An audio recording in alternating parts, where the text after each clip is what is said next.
మహాపత్రిజవరి దేవి ఆశీస్సులతో ఈరోజు మనం అద్భుతమైన కాన్సెప్ట్ని మాట్లాడుకుందామా.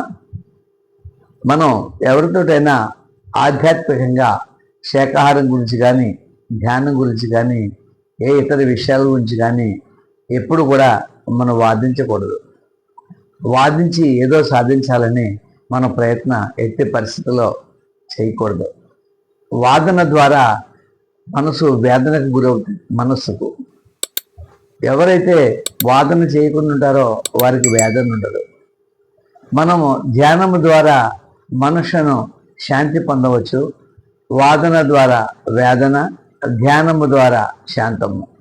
ధ్యానము శ్వాస మీద ధ్యాసతో ధ్యానం చేస్తే నువ్వు బాగా ధ్యానం చేసి ఎవరైతే సరైనటువంటి క్రమశిక్షణతో, ఆహార నియమాలతో, వాక్కుతో సాధన చేసినట్టయితే ఆర్గ్యుమెంట్, జడ్జిమెంట్, కామెంట్స్ లేకుండా ఎవరైతే సాధనలో ముందుకు పోతా ఉన్నారో వారు ఎవరి మీద వాదన చేయవలసిన అవసరం వారికి ఉండదు.